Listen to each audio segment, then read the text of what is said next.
Hey everyone, hopefully you guys are all doing pretty good. This is going to be my review on Halo Infinite's campaign. And I had to say, I didn't know which number I was going to give it originally. I was like, it's either a 6, maybe a 7. But yeah, I'll go ahead and settle on 6.5 out of 10. Let's find out why next. Alright guys, so like I said, this is going to be my review on Halo Infinite's campaign. And I actually was really lost. I went into this like thinking like, who are these characters and what are they doing here?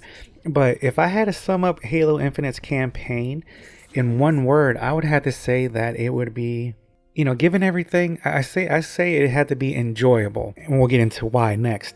But at first, I was like, "What in the world is going on? Why are these characters not have any names and stuff like that?" But we find out at the end of the campaign.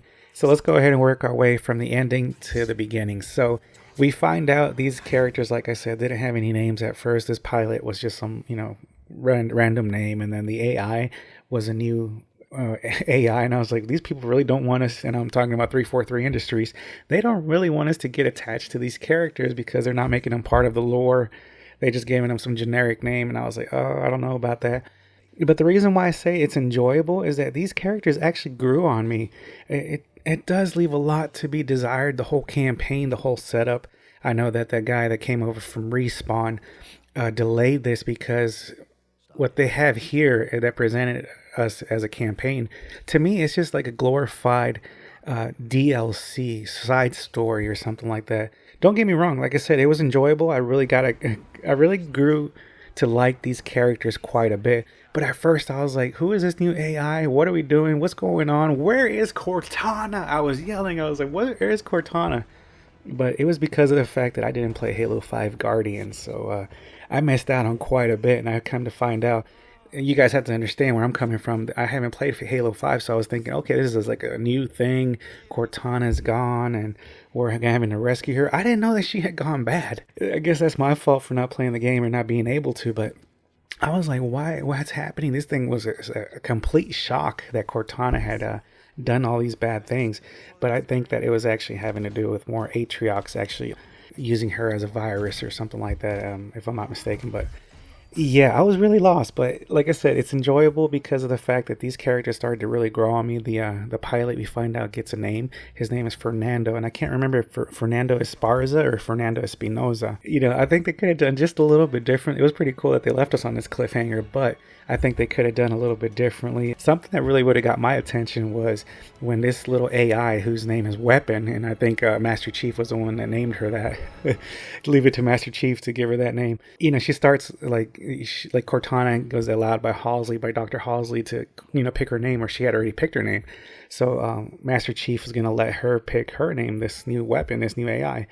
And what would have been really cool as a cliffhanger, instead of fading to black when they're inside the Pelican or whatever, what would have been really cool is if they did that like black theater kind of look, the universe kind of look, and when she like pulled up a keyboard or something like that, and then when she started typing her name, then it would have faded off. That would have been a lot better in my opinion. But I was like, where's Cortana? What's going on? What's happening? I was just completely lost. But this little AI really grew on me at first. I was like, I don't really like her. I want to get Cortana back. But she really grew on me. She's a younger version of Cortana, or more like, let's say, a clean install, free of viruses, free of anything that might be wanting to use her to do something else. And it was just wonderful. It was a clean install where I just liked her. She was really, her character was great. She put Master Chief in his place, which was really, really cool. And I just have to say, she grew on me. This a cute demeanor. Her hair was always behind her ear, and just a more innocent sort of AI as opposed to what Cortana was showing us throughout the campaign. So I really liked that. But like I said, the cliffhanger would have been a little cooler if she started like typing out her name, or about to start typing, and then the Fernando, the pilot, says, "Oh, okay, that's cool," has a smile on his face, and then Master Chief has like an approving grunt, like, "Yeah, I like that name." Overall, it was great. The story was decent. I came into it blind, so I didn't know what was happening. I know a lot of you guys probably already knew what was happening from the beginning, but I just didn't know. Just taking those things into consideration, I think that the campaign was really lackluster in that regard, where we already knew what was going on. We're still trying to rescue Cortana. We're trying to find out, I think it left a lot to be desired. But like I said, the characters were what made it for me, and I was like, okay, that's pretty cool. Let's go ahead and move on to gameplay. So gameplay was a little, was pretty fun. It had a neat little grappling shot, and I know a lot of people have been complaining that you have it throughout the whole campaign, and all of a sudden in multiplayer you don't really have it. So it's kind of weird to do that. And then the missing co-op is just a big thing. This was one of the biggest letdowns, and they should have probably not even released this. Another thing is like I was looking at some of the trailers and I was really confused. I was like, well, where's that girl from the city that she's being rescued when everything's being blown up around her? She gets recruited. She becomes a part of the UNSC, and then she becomes a Spartan, if I'm not mistaken. But that was a multiplayer trailer, and I was like, that would have been so cool if that was part of this campaign. Somehow tie it in together and maybe later on make it like a Halo Infinite Stories. That would have been really cool. But this is just, it's bare bones, to tell you the truth. It's just really lackluster. Like I said, the gunplay feels great. It feels like an awesome little Halo game. It does feel great, but there was missing like, I'll go back to when I actually stopped playing Halo. When Arbiter and Master Chief was riding out on the Warthog, one of the end missions, trying to escape a blowing up one of the Halo rings, I think, if I'm not mistaken. That felt like it was missing in this campaign. It's like it had some really cool little areas. It did some really wonderful little things, but it didn't have that magnitude of like, this is the scope of a Halo campaign where you're escaping.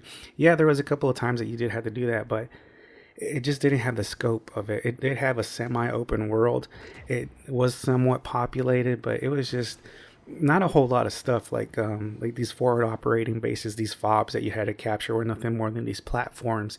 And it would have been cool if they would have done like a base scenario where you guys were based there and you do operations. You can still call in stuff. You can do like upgrades and stuff. That would have been really cool if they added that. But it was just a platform where you can get your guns and you can get your weapons, you can get your vehicles and stuff, which is really cool in itself. But it's just like a glorified checkpoint. I would have liked to have seen probably like a wave thing where all these different operating bases like would be attacked, and you had a certain time limit to go ahead and defend them. If not, you'll lose the territory, but not spamming that. That would have been a really cool mechanic, something that was missing in this. This is, like I said, a glorified side quest, but it does some things right with the characters. It does some things right with the gameplay and stuff like that. It feels really good. The gunplay feels really great. Yeah, there was times I was like, oh, this is really cool, when the music just started, the ensemble just started going off and you're being attacked from all sort of different directions. That's like, yeah, this is Halo, and I loved it. But it has so many of those that were few and far between that I just think that it missed out on a great opportunity. All right, so just before we begin on the enemies, I didn't know that the SpongeBob universe was in this. And what I mean is that there's a character from the SpongeBob universe in here, or at least their family members, and that was the Endless. Yeah, I had to say they had pretty cool little powers, like the sort of telekinetic kind of thing going on. But man, when I saw that, I was like, look at that, it's Squidward's cousin. Before we begin with the enemies. All right, so let's talk about the enemies. I really like the enemies, but like I said, they missed out on another opportunity. These Spartan killers were so cool.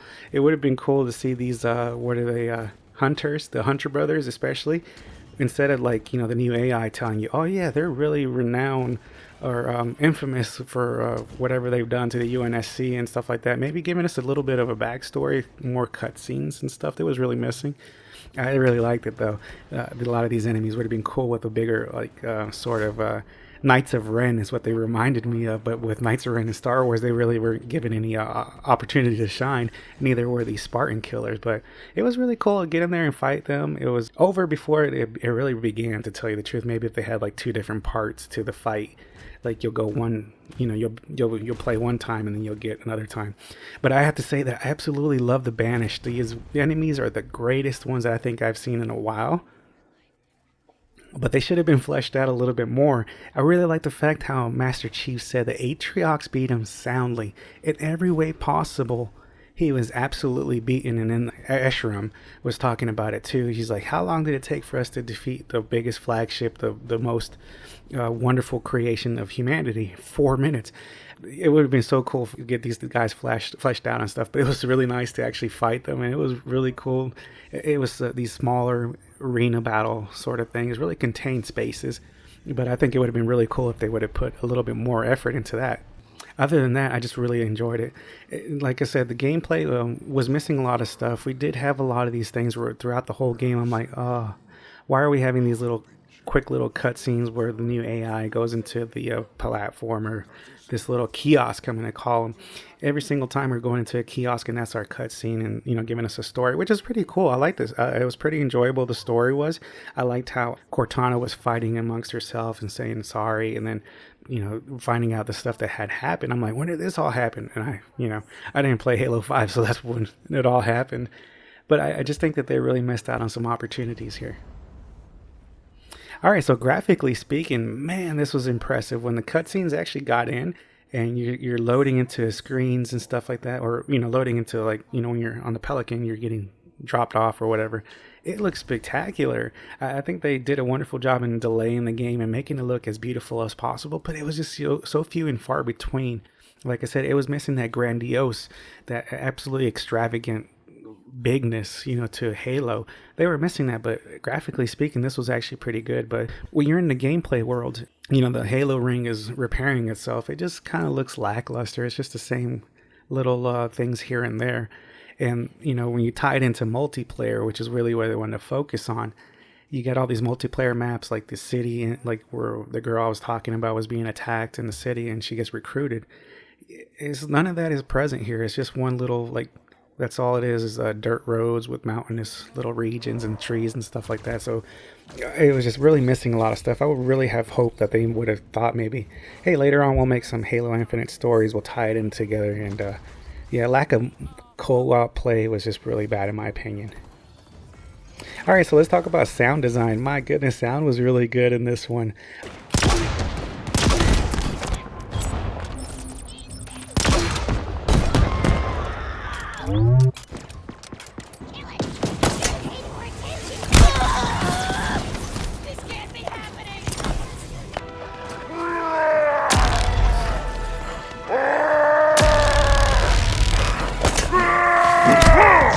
I loved hearing these little grunts. They were awesome whenever you would fight them with the stuff that they would say. I was getting such a kick out of it.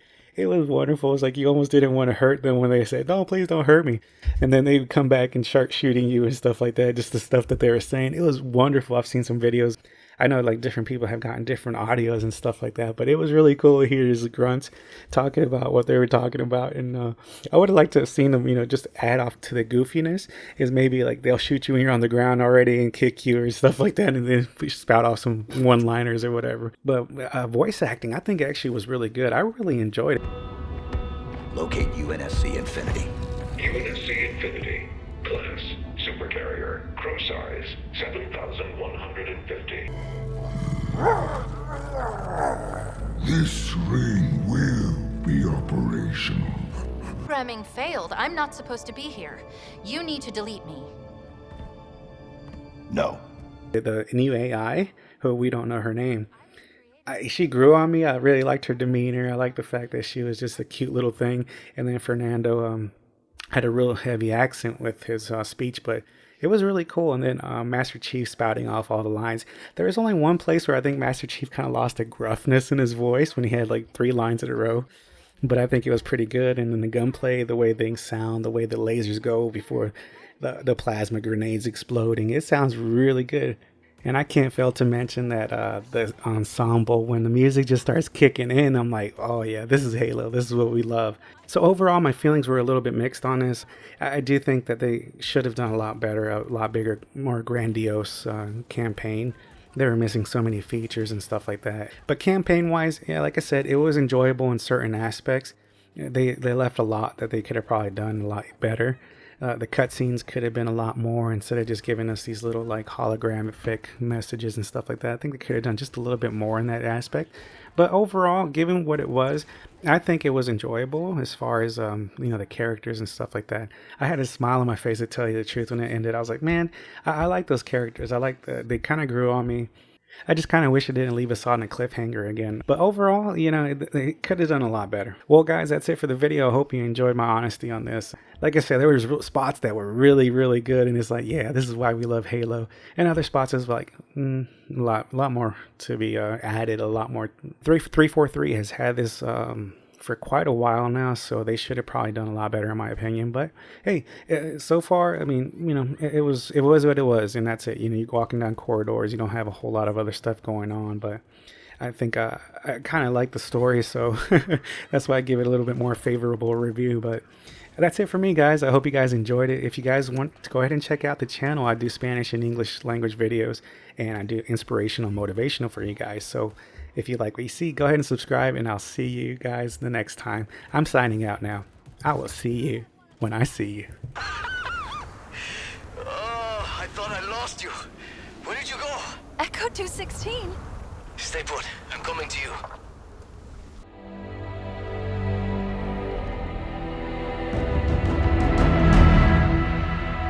What now, Chief? What I said. We finished the fight.